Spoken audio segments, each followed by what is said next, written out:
یہ میں جتنا کچھ میں نے جو ہے میرے علم میں ہے. اب اگر کسی کے علم میں ہے کہ بھی ہاں مکہ مدینہ میں صبر ہوتے تھے تو وہ میرے علم میں اضافہ کرے. جتنا میں سمجھ پایا ہوں تو مجھے تو کہیں جو ہے میرے پڑھنے میں نہیں آیا کہ مکہ اور مدینہ میں صبر ہوتے تھے. اس کو 4 بار حرام کرنے کی آخر اس کی وجہ کیا ہے؟ غیر ضروری بات ہے نا، غیر ضروری بات ہے نا. یعنی فضول کی ریپیٹیشن، فضول کی، فالتو کے کاموں کی. کام کی باتیں کچھ بھی نہیں ہیں لیکن فالتو کی باتوں کی ریپیٹیشن. دیکھیں قرآن کا معاملہ، قرآن کا معاملہ دیکھیں آپ. اب وہ کل اچھا صوفی صاحب آئے تو وہ کہہ رہے کہ سور اس لیے حرام ہے کیونکہ وہ لین لگا کے کھڑے رہتے ہیں. اب بھائی اب ایسا ہے مسلمانوں کے پاس، مسلمان تو بیچارے ہیں یار، جو ہے وہ وکٹم ہیں، وہ جو ہے نا مریض ہیں بیچارے، جو ہے وہ کسی نہ کسی طرح سے یہ عربوں کے گھڑے ہوئے دین کو سر پہ تھوپ لیے. اب وہ چار و ناچار جو ہے اس کی کچھ نہ کچھ کر کے ایک ریزن بتا کر اس کو جسٹیفائی کرنا ہے. ان کے پاس اور کوئی راستہ نہیں ہے، کوئی راستہ نہیں ہے. اچھا، اس آیت کے فٹ نوٹ نمبر 3 میں مودودی صاحب لکھ رہے ہیں یعنی شکاری جانور کو شکار پر چھوڑتے وقت بسم اللہ کہو. یعنی اب دیکھیں کہتے ہیں کہ اب جیسا کسی جانور کو پکڑنے کے لیے ان کا جو سدھایا ہوا جو جانور ہے اس کو چھوڑتے وقت بسم اللہ پڑھ دو. حدیث میں آتا ہے کہ حضرت عدی بن حاتم نے نبی صلی اللہ علیہ وسلم سے پوچھا کہ آیا میں کتے کے ذریعے سے شکار کر سکتا ہوں؟ تو آپ نے فرمایا اگر اس کو چھوڑتے وقت تم نے اللہ کا نام لیا ہو تو کھاؤ ورنہ نہیں. یہ بات ہے یار. اور اگر اس نے شکار میں سے کچھ کھا لیا ہو تو نہ کھاؤ کیونکہ اس نے شکار کو دراصل اپنے لیے پکڑا ہے. اچھا، یہ بھی ایک اصول بتا دی ہے. پھر انہوں نے پوچھا کہ اگر میں شکار پر اپنا کتا چھوڑوں اور بعد میں دیکھوں کہ کوئی اور کتا وہاں موجود ہے.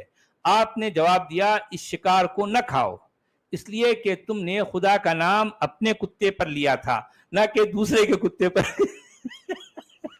کیا بات ہے. ارے کیا یار، کیا فضولیات بھری ہوئی.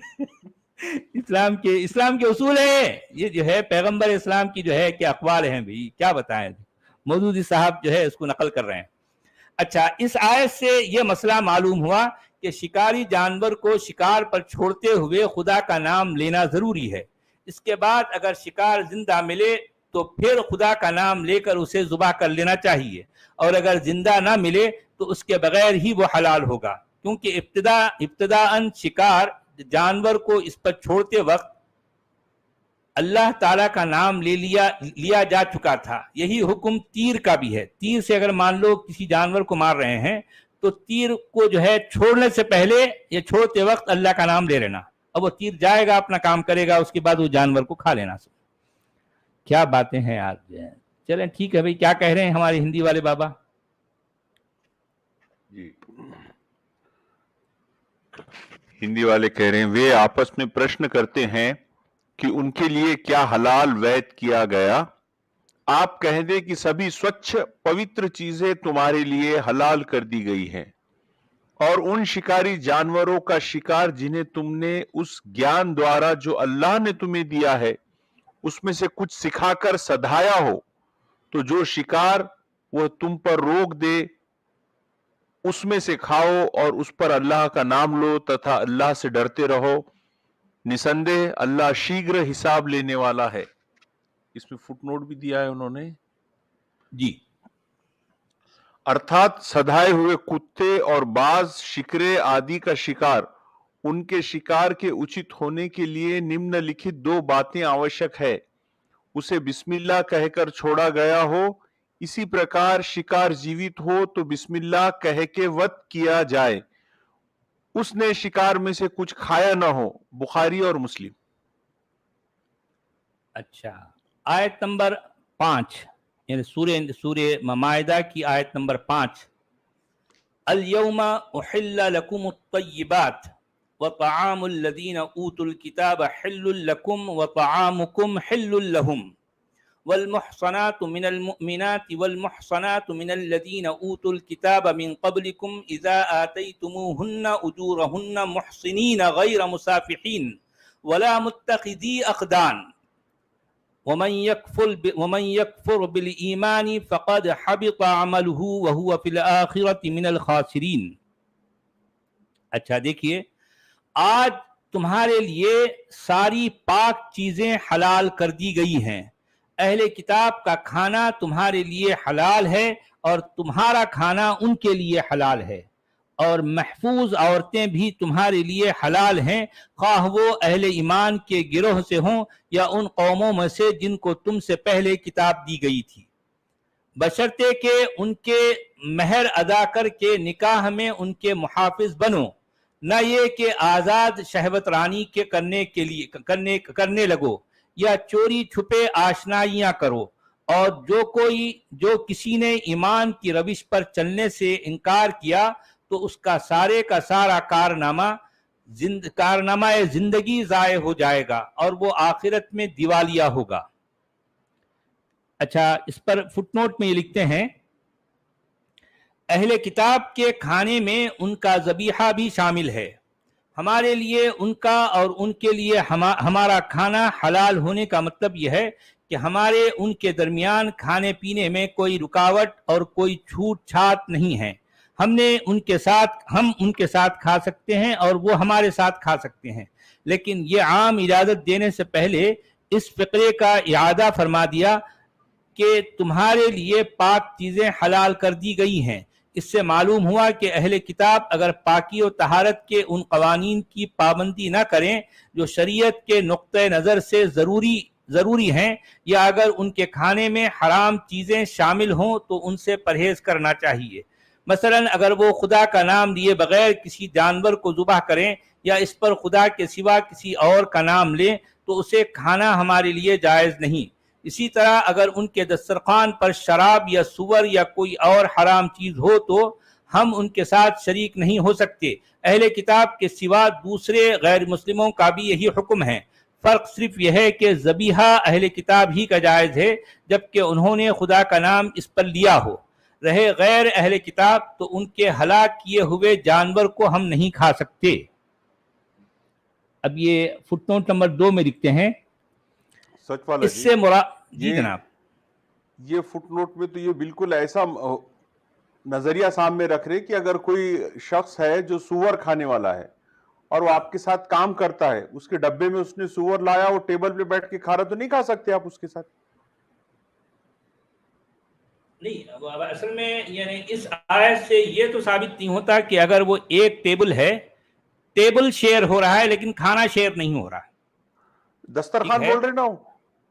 نہیں، دسترخوان پہ جو وہ کہہ رہے ہیں نا کہ دسترخوان سے مطلب ان کے مطلب اگر وہ کھا رہے ہیں تو وہ کھائیں گے نا، ابھی آپ تو نہیں کھائیں گے نا. اور میرے خیال سے اگر یہ مگر میرے خیال سے مومن ایسا نہیں کریں گے. دیکھیں، مومن ان کے سامنے مثال کے طور پر اگر وہ دسترخوان کسی مسلمان کا ہے تو ظاہر بات ہے اس پہ اگر کسی دوسری قوم کے لوگ، یعنی خاص طور پر اہل کتاب میں سے جو ہے عیسائی لوگ، کیونکہ ان کے ہاں سور کا گوشت باقاعدہ حرام نہیں ہے تو اس لیے وہ لوگ کنزیوم کرتے ہیں اس کو. تو اب اگر ایک عیسائی بیٹھ کر یہ مسلمان کے ساتھ کھانا چاہے اور اس کے جو ہے اس کے ڈبے میں اگر وہ پورک ہے تو کیا مسلمان اس طرح سے وہ اس کے ساتھ بیٹھ کے کھانا کھائے گا؟ حالانکہ مسلمان تو نہیں کھا رہا پورک. تو حالانکہ یہ اس میں یہ کیوں ہے بھائی تم تو نہیں کھا رہے نا، تم کو ان کے ساتھ بیٹھنے سے تو نہیں روکا گیا نا. دیکھیں ہم یہاں پر کیا کہہ رہے ہیں، فٹ نوٹ نمبر 2 میں ایک بار میں پھر پڑھتا ہوں. مودودی صاحب کیا کہہ رہے ہیں کہ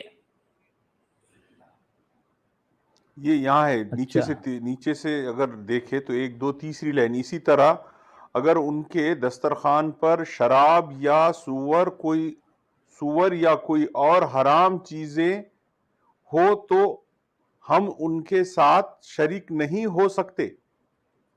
کہاں کہہ رہے ہیں؟ اچھا، فٹ نوٹ نمبر 1 میں کہہ رہے ہیں. یہ فٹ نوٹ نمبر یہ اہل کتاب کے کھانے میں ان کا ذبیحہ بھی شامل ہے. ہمارے لیے ان کا اور ان کے لیے ہمارا کھانا حلال ہونے کا مطلب یہ ہے کہ ہمارے اور ان کے درمیان کھانے پینے میں کوئی رکاوٹ اور کوئی چھوت چھات نہیں ہے. ہم ان کے ساتھ کھا سکتے ہیں اور وہ ہمارے ساتھ، لیکن یہ عام اجازت دینے سے پہلے اس فقرے کا اعادہ فرما دیا کہ تمہارے لیے پاک چیزیں حلال کر دی گئی ہیں. اس سے معلوم ہوا، اچھا اس میں پاک چیزیں الیوم احل لکم الطیبات، اچھا پاک چیزیں حلال کر دی، یعنی تمہارے لیے حلال کر دی گئی ہیں. اس سے معلوم ہوا کہ اہل کتاب اگر پاکی و طہارت کے ان قوانین کی پابندی نہ کریں جو شریعت کے نقطہ نظر سے ضروری ہیں، یا اگر ان کے کھانے میں حرام چیزیں شامل ہوں تو اس سے پرہیز کرنا چاہیے. مثلا اگر وہ خدا کا نام لیے بغیر کسی جانور کو ذبح کریں یا اس پر خدا کے سوا کسی اور کا نام لیں تو اسے کھانا ہمارے لیے جائز نہیں. اسی طرح اگر ان کے دسترخوان پر شراب یا سور یا کوئی اور حرام چیز ہو تو ہم ان کے ساتھ شریک نہیں ہو سکتے. مگر اب یہ بات ہے نا بھی کہ دیکھیں شریک نہیں ہو سکتے، یہ ایک جو ہے ذرا بات کڑک ہے. بھائی آپ کو کھانے سے روکا گیا ہے نا بھی کہ آپ کے نزدیک یا آپ کی شریعت میں جو چیز حرام ہے تو ٹھیک ہے آپ مت کھاؤ، اگر کوئی اور کھا رہا ہے تو کھانے دو. مگر یہ اسلام کا مزاج ہے کہ اس کے اندر سختی ہے، کٹرتا ہے. یعنی وہ اپنی بات نہ صرف اپنے لوگوں پر منوائے گا بلکہ جو غیر بھی ہیں وہ اس کی بات کو مانے اور اس کے مطابق جو ہے ان کو چلانا چاہتا ہے. یہ اسلام کا مزاج ہے. یعنی اسلام نے جس چیز کو غلط کہہ دیا وہ غلط پوری دنیا بھی جو ہے اس کو غلط کہنا. بھئی مان لو اگر کسی کے نزدیک جو ہے شراب، ٹھیک ہے اس کے بعد ایک نارمل سی بات ہے، شراب پی رہا ہے، انہیں آپ کے دسترخوان پر بیٹھ کے جو ہے شراب پی رہا تو پینے دو، اس کو پینا ہے نا، انہیں پی رہا ہے نا، آپ کیوں جو ہے پریشان ہیں؟ نہیں، مگر مسلمان جو ہے کیا کرے گا، نہیں میں ایسے دسترخوان پہ نہیں بیٹھوں گا جہاں پر شراب پی جا رہی ہے، میں ایسے دسترخوان پر نہیں بیٹھوں گا جہاں پر سور کا گوشت کھایا جا رہا ہے. ارے بھئی تم مت کھاؤ نا، تم کو کھانے سے کوئی جو ہے تم پر کوئی زبردستی تو نہیں کر رہا، لیکن مسلمان جو ہے اس دسترخوان کا جو ہے بائیکاٹ کرے گا. یہ اسلام کے مزاج میں ہے. یہ کٹرتا ہر قدم پر آپ کو جو ہے اسلام کے اندر یہ کٹرتا ملے گی، اور اس کٹرتا کو لے کر اسلام پوری دنیا پر جو ہے اس کو لاگو کرنا چاہتا ہے. یہ اسلام کا نیچر ہے. حالانکہ قرآن کی اس آیت سے ڈائریکٹلی یہ تو نہیں آیا کہ جو ہے تم اگر مان لو ایک جگہ بیٹھ کر کھانا کھا رہے ہو تو اب جس طرح سے وہ سورہ نور کی آیت نمبر 60 میں وہ فالتو کی جو ہے وہ بات ہے نا، تو اپنے ماؤں کے گھروں میں کھاؤ، تم اپنے باپوں کے گھروں میں کھاؤ، تم اپنے بھائیوں کے گھروں میں کھاؤ، تم اپنے بہنوں کے گھروں میں کھاؤ، تم اپنے پھوپھیوں کے گھروں میں کھاؤ، تم اپنی خالاؤں کے گھروں میں کھاؤ. یہ لمبی کہانی سنائی جا رہی ہے بچوں کے جیسا. یہ اتنی لمبی بات، حالانکہ یہ کہہ دیتے کہ تم اپنی مرضی پہ تم جہاں کھانا کھانا ہے کھاؤ، یا اپنے خاندان میں سے کسی کے بعد بھی کھاؤ. یہ ایک ایک چیز بولنا ضروری ہے. بچے بھی نہیں بولتے ایسی بات، یہ اللہ میاں بول رہے ہیں. لیکن یہاں اگر واقعی یہ چیز ایسی تھی تو اللہ میاں کا کام تھا کہ اس کو کلیئر کر دیتے. تو اے ایمان والو، ان دسترخوانوں پر نہ بیٹھو جہاں پر کوئی حرام چیز جو ہے استعمال ہو رہی ہو. کم سے کم اتنا تو کہنا چاہیے تھا، کم سے کم، ہے نا؟ بالکل. تو اب یہ فٹ نوٹ نمبر 2 میں لکھتے ہیں، 3 میں 2 ہو گئی، 3 میں، ہاں 2 ہو گئی، 3 میں لکھتے ہیں کہ اہل کتاب کی عورتوں سے نکاح کی اجازت دینے کے بعد یہ فقرہ اس لیے تنبیہ کے طور پر ارشاد فرمایا ہے کہ جو شخص اس اجازت سے فائدہ اٹھائے وہ اپنے ایمان و اخلاق سے ہوشیار رہے.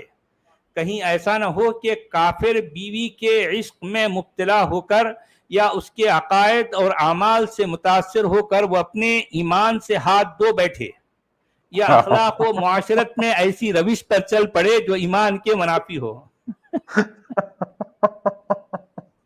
عشق میں گرفتار ہو کر. کیونکہ اہل کتاب کافر ہے نا بھی، کیونکہ ان کے منہ بولے نبی کو نہیں مانتے نا وہ. باقی تو سب وہی کر رہے ہیں بھائی. ان کے نزدیک بھی خدا کا تصور ہے، ان کے نزدیک بھی کتابیں ہیں، ان کے نزدیک شریعت ہے، سب کچھ ہے، لیکن یہ مسلمانوں کے منہ بولے نبی کو نہیں مانتے نا، اس لیے وہ کافر ہیں. تو اہل کتاب سے شادی کرنے میں سب سے بڑا نقصان یہی ہے کہ اہل کتاب سے جس کسی نے بھی کی اگر مان لو وہ بیوی ذرا سمجھدار ہے, پڑھی لکھی ہے, تو مسلمان جو میاں ہے نا وہ وہاں جو ہے ہلکا پڑ جائے گا, کیونکہ مسلمان کے پاس سوائے اپنے جھوٹے جو ہے نبی کو لے کر اور اس کے پاس اپنا ہے کیا بھائی؟ کچھ بھی نہیں ہے. مسلمانوں کے پاس کیا ہے؟ ایک جھوٹا نبی ہے اور کچھ بھی نہیں ہے نا. ابھی باقی ساری چیزیں تو ادھر ادھر سے لے کے آئی ہے. قرآن سب جگہ سے جو ہے کاپی کیا ہوا ہے. ان کی جو شریعت ہے وہ ساری ادھر ادھر سے آئی سو ہے. ان کے پاس کیا ہے؟ مسلمانوں کے جھولی میں کیا ہے؟ ایک جھوٹا نبی ہے. تو وہ لے دے کہ یہ جو پونجی ہے, یہ جو جمع پونجی ہے, یہ جو خزانہ ہے جھوٹے نبی کو لے کے جو اپنی جھولی میں پھر رہے ہیں مسلمان, یہ ایک کرسچین جو ہے کوئی لڑکی آئے گی یا کرسچین لڑکی کے عشق میں یہ فدا ہو جائیں گے, تو کہیں ایسا نہ ہو کہ جو تمہارے جھولی میں جو پڑا ہے ایک جھوٹا شخص وہ بھی کہیں تم سے چھن نہ جائے. تو اس لیے کہا جا رہا ہے کہ جو ہے تم اپنے ایمان کی حفاظت کرو, کہیں تم سے جو ہے تمہارا نبی چھن نہ جائے, کیونکہ تمہارا نبی اتنا موم کا بنا ہے کہ سامنے والا ایک بھی سوال کرے تو تمہارے نبی کو جو ہے ثابت کرنے کے لیے تمہارے پاس کوئی جواب نہیں ہے. آپ نے دیکھا نا, علماء حضرات آ کے بھی اپنے نبی کی جو ہے صداقت ثابت نہیں کر سکتے. یہ حال ہے. جی جناب, ہندی میں کیا کہہ رہے ہیں حضرت؟ آج سب سوچھ کھادیہ تمہارے لیے حلال وید کر دیے گئے ہیں, اور ایمان والی سنتوتی استریاں تتھا ان میں سے سنتوتی استریاں جو تم سے پہلے پستک دیے گئے ہیں, جبکہ انہیں ان کا مہر وواہ اپہار چکا دو, وواہ میں لانے کے لیے, ویبھچار کے لیے نہیں, اور نہ پریمکا بنانے کے لیے. جو ایمان کو انکار دے گا اس کا ستکرم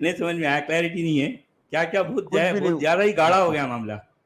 اس کو تھوڑا ڈیلیوٹ بھی نہیں کر رہے ہو, ہندی نہیں کر رہے ہیں.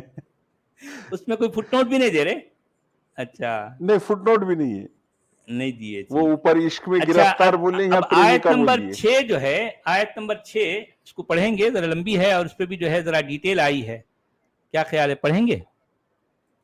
اچھا, آیت نمبر 6 میں کہا جا رہا ہے, یا ایھا الذین آمنوا اذا قمتم الى الصلاة فاغسلوا وجوہکم وایدیکم الى المرافق وامسحوا برؤوسکم وارجلکم الى الکعبین وَإِن كُنتُمْ جُنُبًا فَاطَّهَّرُوا وَإِن كُنتُمْ مَرْضَىٰ أَوْ عَلَىٰ سَفَرٍ أَوْ جَاءَ أَحَدٌ مِّنكُم مِّنَ الْغَائِطِ أَوْ لَامَسْتُمُ النِّسَاءَ فَلَمْ تَجِدُوا مَاءً فَتَيَمَّمُوا صَعِيدًا طَيِّبًا فَامْسَحُوا بِوُجُوهِكُمْ وَأَيْدِيكُمْ مِنْهُ مَا يُرِيدُ اللَّهُ لِيَجْعَلَ عَلَيْكُم مِّنْ حَرَجٍ وَلَٰكِن يُرِيدُ لِيُطَهِّرَكُمْ وَلِيُتِمَّ نِعْمَتَهُ عَلَيْكُمْ لَعَلَّكُمْ تَشْكُرُونَ.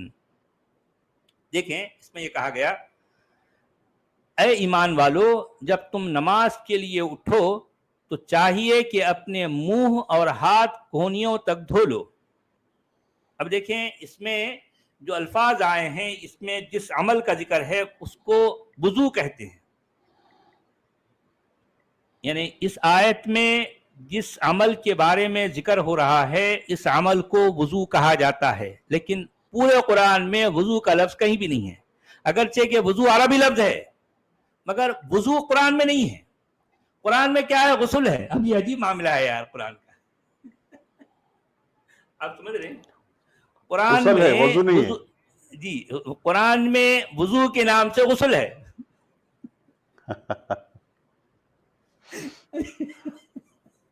اور وہ وضو ہم نے کہاں پڑھے؟ کنزا ربا میں وضو پڑھے پورا کمپلیٹ. ہاں, اصل میں بات یہ ہے کہ قرآن جس زمانے میں جس علاقے میں بولا گیا, ابھی یہ زبان اتنی جو ہے کوئی جماعی زبان نہیں تھی نا ابھی. وہ اس وقت جو ہے اس عمل کو وہ غسل کہتا تھا قرآن کا بولنے والا. لیکن جس زمانے میں حدیثیں لکھی گئیں تو یہ بولی ایک زبان کی ایک لغت کی شکل اختیار کی جا چکی تھی. تو ہر ایک عمل کے لیے ایک مستقل طور پر ایک لفظ آ گیا, کیونکہ زبان جو ہے ترقی کر گئی, اس میں وکیبلری کا اضافہ ہو گیا, اس لیے وضو کا لفظ آ گیا. لیکن قرآن کے زمانے میں وضو کا لفظ ہی نہیں تھا سرے سے. آپ سمجھ رہے میری بات؟ حدیث میں آپ کو کتنے ایسے بے شمار نئے نئے الفاظ ملیں گے جو کہ قرآن میں نہیں ہیں. ٹھیک ہے, تو یہاں یہ کہا جا رہا ہے کہ تو تو اگر تم جو ہے نماز کے لیے اٹھو تو چاہیے کہ اپنے منہ اور ہاتھ کوہنیوں تک دھو لو، سروں پر ہاتھ پھیر لو اور پاؤں ٹخنوں تک دھو لیا کرو۔ اگر جنابت کی حالت میں ہو تو نہا کر پاک ہو جاؤ، اگر بیمار ہو یا سفر کی حالت میں ہو تو یا تم میں سے کوئی شخص رفع حاجت کر کے آئے یا تم نے عورتوں کو ہاتھ لگایا ہو اور پانی نہ ملے، یہاں پر بھی ہاتھ لگایا ہو کہہ رہے ہیں اللہ میاں، کیوں اللہ میاں کو شرم آ رہی ہے؟ سیدھا سیدھا بولنے میں کیا ہے بھائی؟ یہاں پر اچھا وہ بھی یہاں پر عورتوں کی بات ہو رہی ہے، یہاں بیویوں کو نہیں کہہ رہے ہیں، یہ عجیب معاملہ ہے یار۔ بھائی کوئی آدمی عورت کو ہاتھ لگانے کا کیا مطلب ہے؟ بیوی کو نا، بیوی کہنا، بیوی کے لیے الفاظ ہیں نا بھائی، تو اللہ میاں نے بیوی کا لفظ استعمال نہیں کیا، عورت کو۔ کون سی عورت کو بھائی؟ کون سی عورت کو؟ اس میں کوئی ذکر ہی نہیں ہے۔ اس کا مطلب کوئی آدمی کہیں جا کر عورت کو ہاتھ لگائے تو اس کو کیا کرنا؟ نہانا ہے، غسل کر لینا ہے بس۔ اچھا بس اس پر ہاتھ مار کر، یعنی مطلب یہ ہے کہ مان لو کہ جو ہے اگر تم نے عورتوں کو ہاتھ لگایا ہو اور پانی نہ ملے تو پاک مٹی سے کام لو، پاک مٹی سے کام لو، بس اس پر ہاتھ مار کر اپنے منہ اور ہاتھوں پر پھیر لیا کرو۔ اللہ تم پر زندگی کو تنگ کرنا نہیں چاہتا، مگر وہ چاہتا ہے کہ تمہارے پاک کرے اور وہ تمہیں پاک کرے اور اپنی نعمت تم پر تمام کرے، شاید کہ تم شکر گزار بنو۔ اب دیکھیں اس میں فٹ نوٹ لکھ رہے ہیں، پہلی فٹ نوٹ میں لکھتے ہیں وہ نبی صلی اللہ علیہ وسلم اس حکم کی جو تشریح فرمائی ہے، اس سے معلوم ہوتا ہے کہ منہ دھونے میں کلی کرنا اور ناک صاف کرنا بھی شامل ہے۔ اب یہ حدیث کے بھنڈار میں ہی یہ ساری باتیں، بغیر اس کے منہ کے غسل کی تکمیل نہیں ہوتی، اور کان چونکہ سر کے ایک حصے میں ہیں، کان چونکہ سر کا ایک حصہ ہیں، اس لیے سر کے مسح میں کانوں کے اندرونی اور بیرونی حصوں کا مسح بھی شامل ہے۔ نیز وضو شروع کرنے سے پہلے ہاتھ دھو لینے چاہیے تاکہ جن ہاتھوں سے آدمی وضو کر رہا ہو وہ خود پہلے سے پاک ہو جائیں۔ اچھا یہ ساری باتیں قرآن میں نہیں ہیں، اب یہ ساری باتیں حدیث کے بھنڈار میں ہیں۔ اچھا یہ فٹ نوٹ نمبر 2 میں لکھ رہے ہیں، جنابت خواہ مباشرت سے لاحق ہوئی ہو یا خواب میں مادہ منویہ خارج ہونے کی وجہ سے، دونوں صورتوں میں غسل واجب ہے۔ اس حالت میں غسل کے بغیر نماز پڑھنا یا قرآن کو ہاتھ لگانا جائز نہیں ہے۔ یہ بات جو ہے سورہ نساء میں بھی آئی ہے۔ اچھا دیکھیں فٹ نوٹ نمبر 3 میں لکھ رہے ہیں، تشریح کے لیے ملاحظہ ہو سورہ نساء حاشیہ نمبر 9 اور 7 اور 9 میں جو ہے یہ دونوں اس میں آئے ہیں۔ اس کے بعد فٹ نوٹ نمبر 4 میں لکھ رہے ہیں، جس طرح پاکیزگی نفس ایک نعمت ہے، اسی طرح پاکیزگی جسم بھی ایک نعمت ہے۔